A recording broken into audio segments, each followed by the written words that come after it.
I'm Billy S, and today we're talking about tough Soulsborne moments. I did a similar video to this last year with a pure focus on enemies, but this time around I also wanted to take into account level design.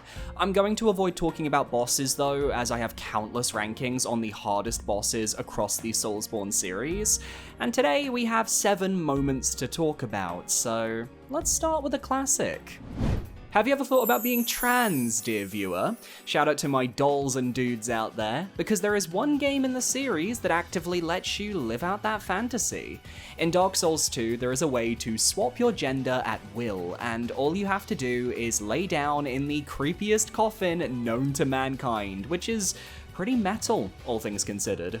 Said coffin can be found on a beach in the back of Things Betwixt. Firstly, you need access to a fragrant branch of yore, which you'll then use to unpetrify this statue blocking your path. From there, knock down the tree to cross this chasm, kill the basilisks and other enemies in your way, and eventually you'll reach the beach. Definitely open the shortcut nearby, you know you want to, and then prepare for a battle. On the beach are 2 large ogres, one straight ahead and one hidden off to the side.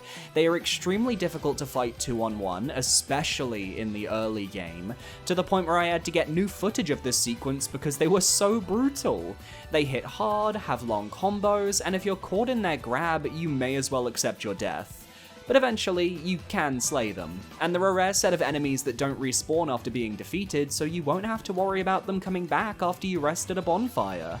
For you Soul Level 1 gamers out there, defeating them and talking to the handmaid in the Firekeeper's abode will even get you the Handmaid's Ladle, which you can put in your offhand to get some major stat boosts.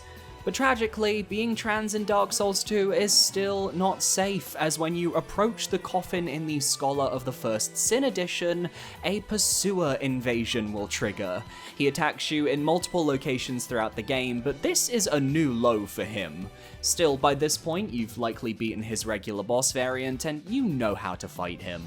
Defeat the pursuer, and you can finally, with no fear, change your gender as many times as you want. Elden Ring Night Rain has a vast multitude of encounters that can make your life very difficult. From random enemy encampments to 2 entire maps worth of scenarios ready to confuse and bemuse, you're not going to have an easy time. But there is one specific scenario that I feel has become so infamous in the fanbase it deserves a spot on this list. I don't care if routing has improved enough that we know how to handle this now, there are always going to be new, clueless players who are about to experience the soul-destroying explosion that is a giant magical pot to the face, thrown by a troll who can spot you from across the continent. Don't we all just love the castle when it's commandeered by the trolls? Regular nights are fine enough, Crucible nights are a rune farming dream, the trolls, actual hell on earth. No matter which troll you attack first, you will always be in eyesight of another troll on the battlements, and they know exactly how to aim directly into your fighting area. It's frustrating when you're trying to fight, but you're constantly getting knocked down by explosions out of nowhere, even more so when you're on a time limit because the rain is getting closer, or because it's the start of day 2 and you really don't want to waste too much time before going for some other objective later on. I think this variant of the castle was included as a way of actually forcing players away. I doubt the Night Rain devs want the players running the same routes every game, otherwise it gets boring, so trying to shake up the meta by having pot-throwing trolls does make sense logistically.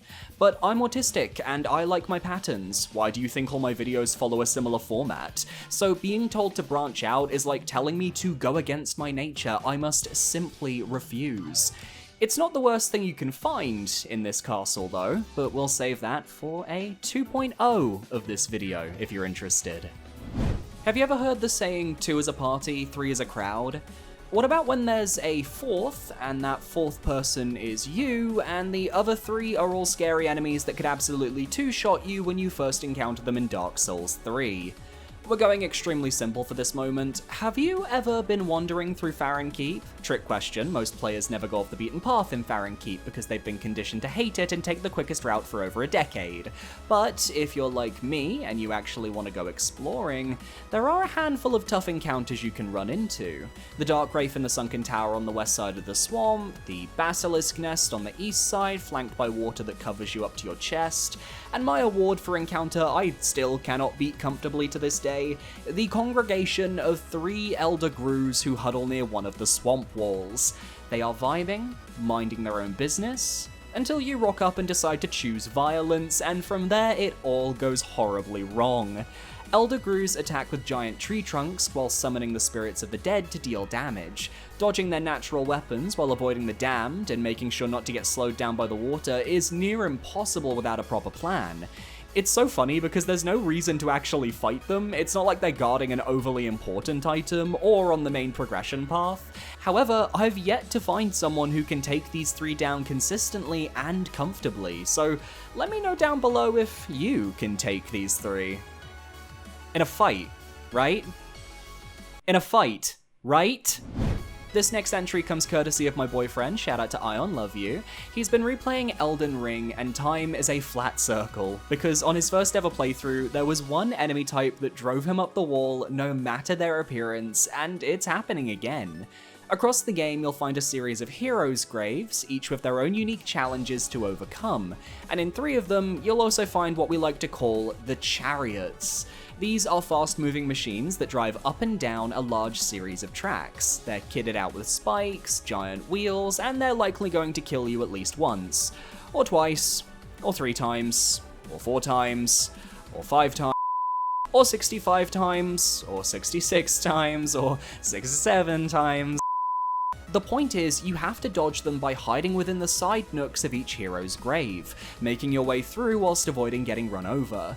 But no matter the appearance, they always come equipped with some bullshit to make your life difficult.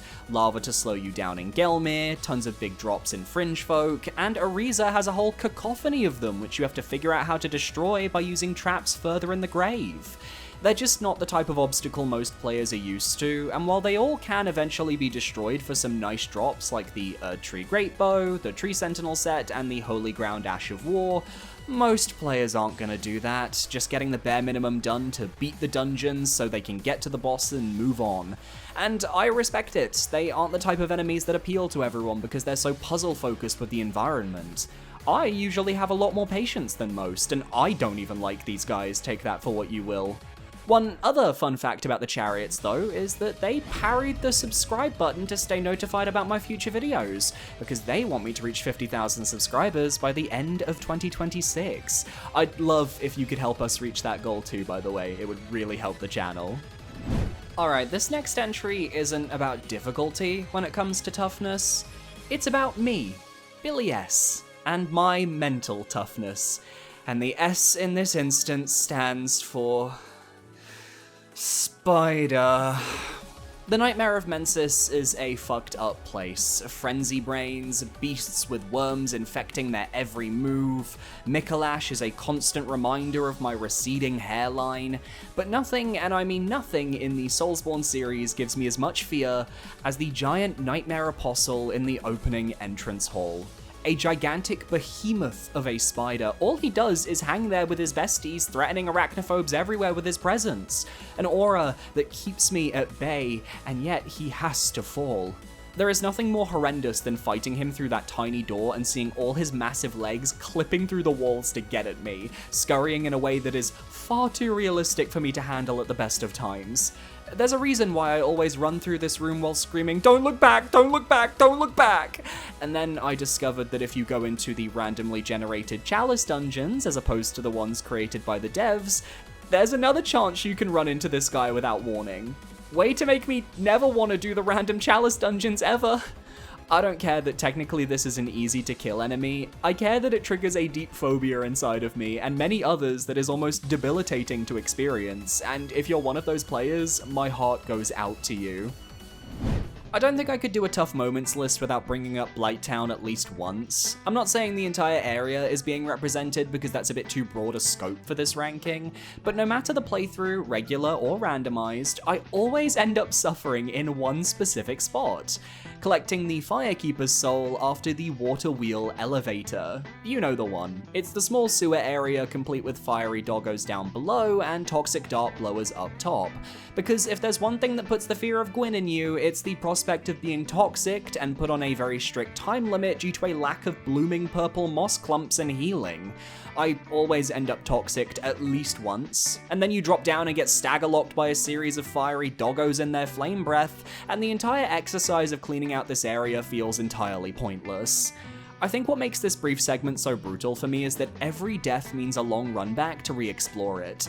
Coming from Lower Blighttown means running along the swamp wall, using the elevator, climbing a series of ladders, and then immediately getting sniped once more, while coming from Upper Blighttown means going probably from the Darkroot Basin bonfire, down into Valley of the Drakes, across there, into Blighttown. It's a lot of walking. At least the toxic dart blowers don't respawn after they're killed. It's the tiniest concessions that make for the biggest changes. But that doesn't change how evil I think they are as a concept, especially when you're forced to go here because the Firekeeper soul is just that good of an item at this point in the game.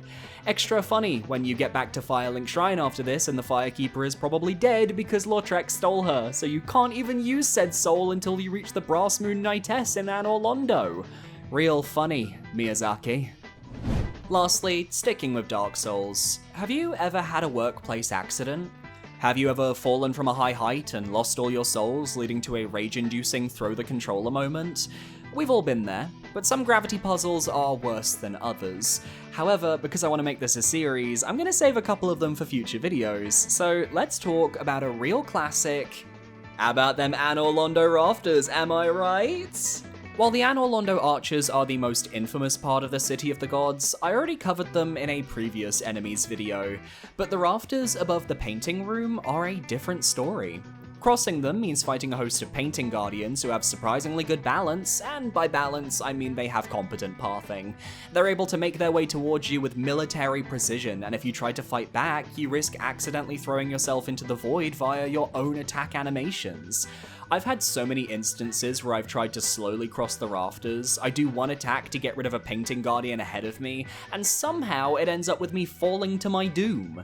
But hey, you get to pull an Only Fools and Horses and shatter a priceless chandelier, which then gets you some items later on. That's pretty cool, Del Boy would be proud. If this area was an Elden Ring, I wouldn't think twice about it in terms of difficulty, but with the slower gameplay of Dark Souls with all that weight to its movement, it's just so easy to sink like a rock and be forced to make that long trek back.